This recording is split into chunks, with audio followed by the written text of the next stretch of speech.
Parece inconcebible que al calor del boicot que han realizado contra la única reforma que ha tenido el respaldo de las tres grandes fuerzas políticas, el gobierno siga negociando con la coordinadora algo que no sabemos de qué se trata. ¿Qué tal? Muy buenas noches. Yo soy Esdras Chabot. Buenas noches, soy Jorge Fernández Menéndez. Ya van más de 50 días de plantón de la Coordinadora Nacional de Trabajadores de la Educación en el Monumento a la Revolución. Y es la hora de que las autoridades federales no nos dicen qué están negociando con un grupo cuyos líderes tienen, todos ellos, órdenes de aprehensión. Dos cosas quedan claras. No están negociando que los maestros regresen a dar clases y liberen el espacio urbano de los capitalinos, porque el efecto ha sido contrario. Aquí siguen y vienen más. Y segundo, están negociando la ley. A los maestros que están en rebeldía contra la reforma educativa les han dado dinero a manos llenas para ampliar su movimiento y financiar sus actividades delictivas. Cierran comercios, bloquean carreteras, impiden el funcionamiento de las casetas de peaje, secuestran autobuses, impiden a los capitalinos el derecho al libre tránsito y a llevar una vida urbana con cierta normalidad. Los afectados son cientos de miles y las pérdidas económicas por la presencia de los maestros en el DF son millonarias. ¿Qué negocian los miembros de la CENTE con la Secretaría de Gobernación? ¿Qué negocian con el gobierno del Distrito Federal? Negocian su expansión y van ganando. Negocian la ley y van ganando. Soy Pablo Iriart y esto es México Confidencial.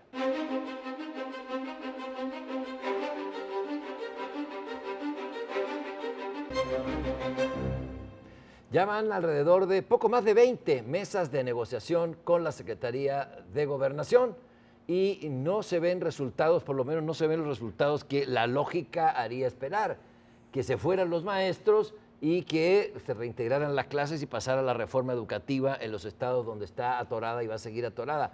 No sé qué tiene esta lógica. ¿Ustedes qué sentido le ven a estas negociaciones, Jorge? Yo no le veo ningún sentido porque además no sabemos que están, como tú lo decías, lo decíamos, no sabemos qué están negociando.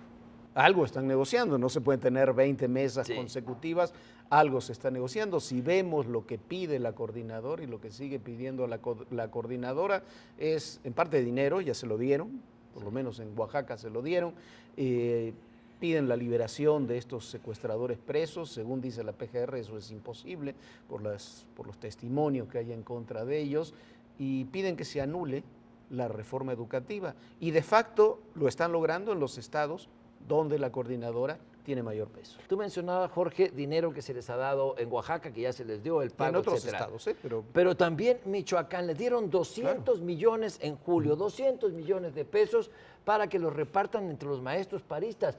Se les hace agua a la boca en otras entidades dominadas por el CENTE, decir, oye, a la CENTE le están dando 200 millones, les están pagando por no trabajar, le están dando todas sus comunidades y a nosotros por ser institucionales, nada. Entonces, a mí me resulta un grave error político visto desde acá, salvo que no conozcamos algunas premisas que se estén negociando otras cosas que yo no las veo. Lo que sucede es que después de tantos meses de negociación, a esta altura tendríamos que conocer cuáles son esas premisas. Sí. Lo cierto es, como decías tú, la coordinadora representaba el 7% de los maestros del sindicato. Y se vuelven el ahora están entre el 15 y el 20% sí. están representando. Y no ha habido una sola reunión seria de negociación con el sindicato que, por muy mal que le vaya, sigue representando el 85% de los maestros. Entonces, ¿cuál es la lógica de la negociación? Con un ingrediente extra, no conocen a la coordinadora. Perdón, quien esté negociando con la coordinadora no sabe conoce a la coordinadora. No, claro. El asesor del gobierno federal para negociar con la coordinadora es el señor José Murat, que fue el que sostuvo a la coordinadora en los años de la... Entonces sí conoce a la coordinadora. La conoce, pero la conoce porque tiene intereses dentro de la... Ahora, el otro punto, yo insisto, en la Ciudad de México, a lo mejor el 40% de la gente no quiere que lo saquen por la fuerza, pero esto no es un problema de gustos o de popularidad política, es de aplicación de la ley. Ahí tienes a los comerciantes del centro o de la Plaza de la República, sean legales o tengan problemas en términos de pago de impuestos.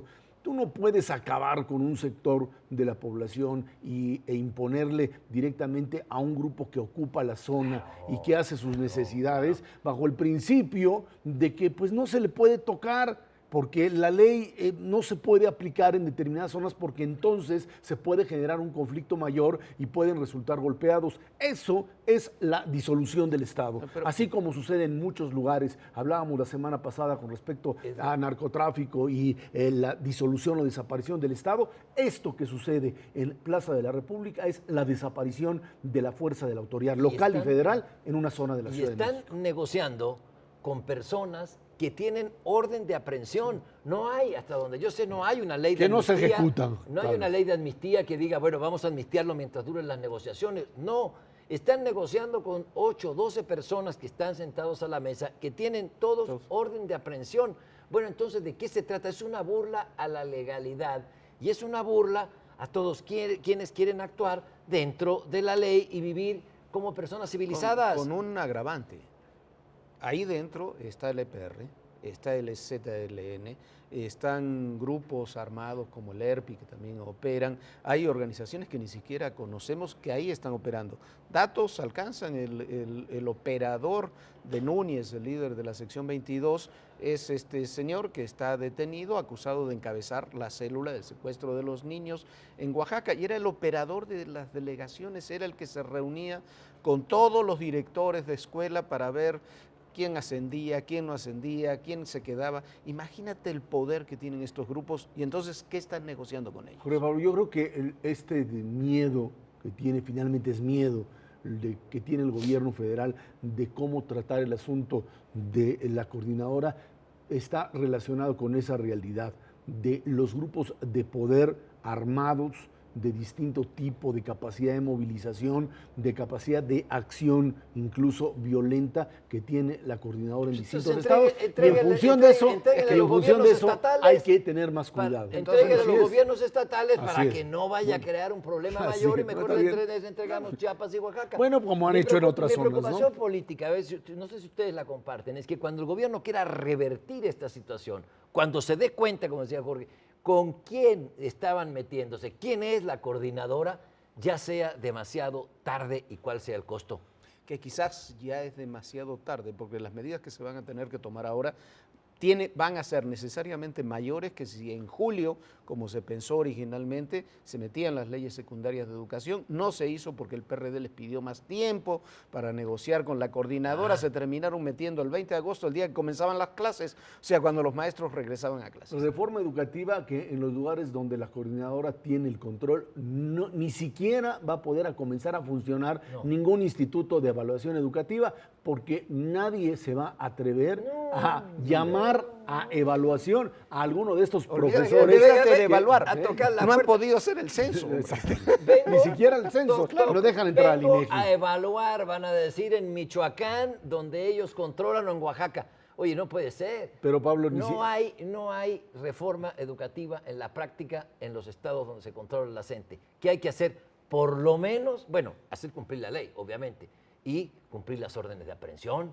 Ahí están. No puedes cumplir órdenes de aprehensión frente a un grupo con el cual tú estás negociando. Es como cuando el gobierno colombiano negocia con las FARC, no las detiene. Es lo que estás haciendo. Estás negociando con un grupo clandestino que de una o de otra manera le estás dando una amnistía temporal para tratar de encontrar lo que sería la parte legítima de él, que es la parte educativa. O sea, le estás reconociendo capacidad educativa a un grupo que ni siquiera ha demostrado en los hechos que tiene esa fuerza. Pero con la FARC, para poner el ejemplo, se está negociando en un terreno neutral. Simplemente se sacó habría que llevarlos a La Habana. Y si tú vas a Colombia, los enfrentamientos de la FARC con el ejército son cotidianos. Nadie ha dicho aquí me echo para atrás mientras negociamos. Negociamos todo lo que quieran. Y mientras tanto, en este caso, no es la FARC, no es el gobierno colombiano. En este caso, tú haces cumplir la ley mientras negocias. Nadie te dice que dejes de negociar, pero hay que cumplir con la ley. Está atado esta inacción del gobierno, estos sentados en la mesa a sabiendas de que tienen órdenes de aprehensión y que están negociando con prófugos de la justicia. Está atado a la reforma energética, a que termine este periodo de reformas. para no hacer enojar al PRD, para no levantarlos de la mesa y no quedar a expensas del PAN en el Congreso? No, yo creo que el asunto de la reforma educativa va por otro carril diferente. Reforma energética... No, me refiero al modo de operar, al modo de negociar. Yo creo que ya... Dejarlos hacer. Yo creo que el asunto de reforma educativa lo vas a tener que procesar mucho más adelante. Porque si hoy tú no puedes ni siquiera establecer un censo con respecto a quién es quién en el ámbito educativo, el tema educativo lo dejaste a un lado y a mí lo que me queda total y absolutamente claro es que hoy gobierno federal simplemente no quiere un conflicto mayor con la coordinadora y lo está dejando ahí. No vaya a ser que esto le vaya a estallar más temprano que Pero tarde. no lo quiere pero por yo el discrepo. tema de Yo reformas. creo que la reforma educativa sí está ligada a todo este ciclo de reformas. Y más que la reforma educativa, la actuación ante la coordinadora. Yo estoy convencido que por buenas o por malas razones, el gobierno federal, hasta que no salga la reforma energética, por eso tiene que salir ahora y no llevarla hasta el 14, el 15, como quieren. dicen otros grupos, no va a actuar. Ha tomado la decisión y lo ha hecho con el SME, lo ha hecho con la coordinadora, lo ha hecho en Michoacán. O sea, el gobierno ante las situaciones de conflictos le está dando largas, en realidad, Tiene sus tiempos. a los conflictos para Tiene cumplir con sus tiempos. Tiene como sus tú dices. tiempos en el equilibrio político de sacar estas reformas, no levantar al PRD, por lo menos al PRD más sensato, que es el de Ortega, de la mesa. Porque con el otro no tiene nada que negociar, Con el otro no tiene absolutamente. nada que negociar, pero están sentados en la mesa, no están en la calle, en este momento están en la mesa. Sacar estas reformas y después actuar. Mi preocupación es que sea demasiado tarde. Del choque ya entre panistas, perredistas y priistas con respecto a reforma energética, con respecto a lo que fue reforma sendaria, te hace que todo este asunto, incluso de reforma educativa o de enfrentamiento con la coordinadora, llegue a un punto tal que ya no te permite armar lo que sería un consenso mínimo con respecto a reforma energética. Por eso esta necesidad del gobierno de decir, vámonos rápido con energética porque se me está desbaratando Claro, por la eso, estructura por de eso. consenso. Exacto, el pacto Ok. dura hasta la energética. Si es que no se rompe antes. Yo creo que el pacto no se va a romper No antes, sé, pero hay gente interesada en que esto suceda. bueno, Sebas, hay gente desde que nació el pacto. desde Pero que ahora se sí. firmó. Pero me parece que hay un peligro adicional, que es lo importante que puede jalar todo esto es la disciplina priista. Y cuando vemos temas como el Instituto Nacional Electoral, esa disciplina se puede comenzar a romper. Esa disciplina pasa en muy buena medida por los grupos parlamentarios, pero también por los gobernadores.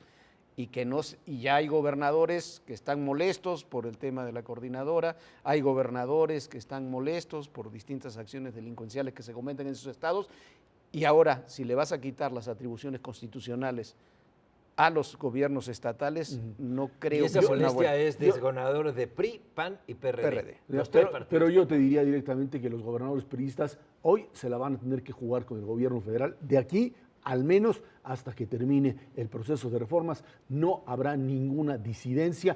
Después ya veremos qué sucede. Hoy hay 17 congresos estatales que dicen que no van a votar la reforma del INE. Yo te diría que ninguno se va a rebelar en un momento determinado ante un presidente que finalmente los hizo regresar al poder. Yo también coincido contigo, creo que esa disciplina se va a mantener. Al menos por lo pronto, a regañadientes se va a mantener, y no solamente de aquí a fin de año, sino de aquí a fin de sexenio. No sé, es sí, Pero el punto está en, vamos a aguantar a estos maestros con órdenes de aprehensión, negociando en gobernación, agrediendo comerciantes, cerrando comercios.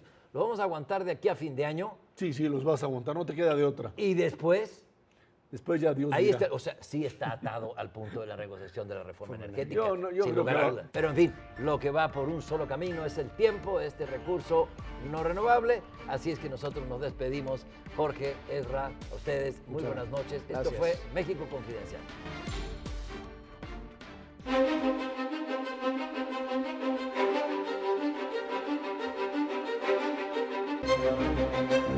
Los ciclones, en efecto, causaron graves daños a puentes, carreteras y unidades habitacionales, pero también destaparon corrupción con permisos de uso de suelo y licencias de construcción en zonas ecológicas como Acapulco, Punta Diamante. En esto hay una dependencia de la cual poco se menciona y en silencio aprueba solicitudes de impacto ambiental, sin los cuales no habría numerosas construcciones. Es la Secretaría de Medio Ambiente y Recursos Naturales la Semarnat. Entre 2004 y 2012, durante los gobiernos de Acción Nacional, esta dependencia avaló por lo menos 13 solicitudes en Acapulco en terrenos agrícolas o de norma ecológica. Así surgieron ciertas unidades habitacionales y centros comerciales afectados por los huracanes. Pues es la hora que funcionarios de Semarnat siguen tan campantes. Ni se les investiga, que se sepa, ni son impedidos para otorgar dichos permisos. Por eso, México continúa enormemente en la corrupción.